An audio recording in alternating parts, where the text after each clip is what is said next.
Under the imposing Narendra Modi Stadium, the world's largest cricket arena, anticipation hung thick in the air. The city of Ahmedabad buzzed with excitement as fans from across the country gathered for a historic test match. Indian cricket entered a new era, with fresh faces and new hopes stepping onto the hallowed turf. For the first time in years, the home test side played without the familiar presence of Kohli, Rohit, or Ashwin, giants of the modern game whose absence was felt both on the field and in the stands. Captain Shubman Gill, leading at home for the very first time, embodied the generational shift. His calm confidence inspired a new-look squad eager to prove themselves. Overcast skies and a green-tinged pitch greeted the teams, adding an extra layer of intrigue. West Indies captain Roston, showing real intent, bravely chose to bat first despite the challenging conditions. India, eager to bounce back after a rare and stinging home series loss, handed a debut to the talented Sudhasan, whose nerves and excitement were visible as he warmed up.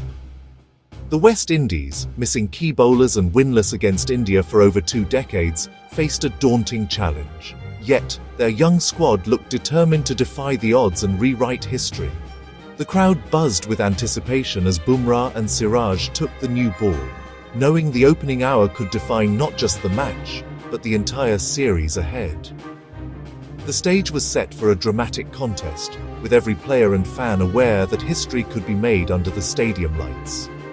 What followed was a masterclass in fast bowling, as India's pacers unleashed their skill and intensity, setting the tone for an unforgettable test match. Siraj charged in with purpose, his eyes locked on the batsman, every muscle in his body coiled like a spring ready to unleash. Using the overcast conditions and lively pitch to devastating effect, he made the ball talk, moving it both ways with precision. His first wicket, Chanderpaul, caught behind for a duck, ignited the crowd, sending waves of excitement through the stands. Athanase followed, lured into a drive and caught at slip, a classic dismissal that showcased Siraj's skill. Siraj's third, a searing in-swinger to King, shattered the stumps, and with it, the West Indies' hopes of a solid start. Each ball was a threat, every over a statement of intent. His relentless aggression was a sight to behold. The West Indies' top order was dismantled in a fiery opening spell, leaving them in tatters. Siraj's aggression and precision left the visitors reeling, unable to find any respite.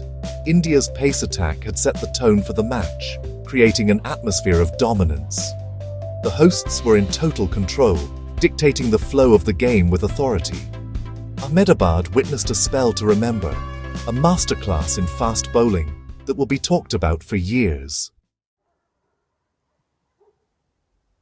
The Ahmedabad pitch, with its green grass and moisture, was a fast bowler's paradise. Overhead clouds and humidity made the ball swing and seam prodigiously. West Indies batsmen struggled, caught between indecision and relentless Indian pace.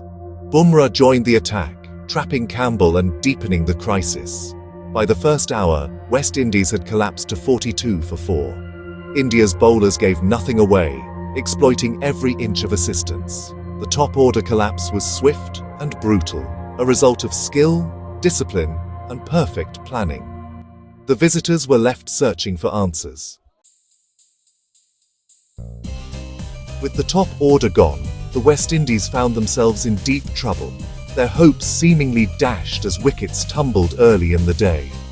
But in the midst of adversity, chase and hope took on the daunting task of survival, coming together at the crease to steady the ship. They dug in with determination, blunting India's relentless pace attack, and slowly, methodically, beginning the process of rebuilding the innings. As the ball softened and the bowlers tired, the pair found brief moments of respite, rotating the strike cleverly and inching the score forward, run by run. India's spinners, Kuldeep and Jadeja, kept the pressure high from both ends, probing for any mistake, but the West Indies duo resisted with patience and skill. Their partnership crossed the 50-run mark, a small but vital victory in the context of the match, and a testament to their resilience. The West Indies reached tea without further loss, restoring some pride to the dressing room and giving their fans something to cheer about. Their determined stand showed that runs were possible, even in tough conditions, if one had the patience and grit to fight through.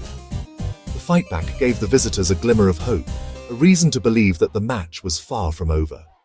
The contest was not yet over, and with renewed spirit, the West Indies looked to the next session with hope and determination. At stumps, India held the advantage, thanks to Siraj's electric opening spell. The young team, under Gill, had made a bold statement, dominating without their senior stars. The decision to back pace on a grassy wicket paid off handsomely. West Indies' middle-order resistance was admirable, but the damage was done. The visitors now rely on their bowlers to keep them in the contest. India's new era had begun with confidence and aggression. The psychological edge was firmly with the hosts. Day 1 ended with India declaring their intent to rule at home once again.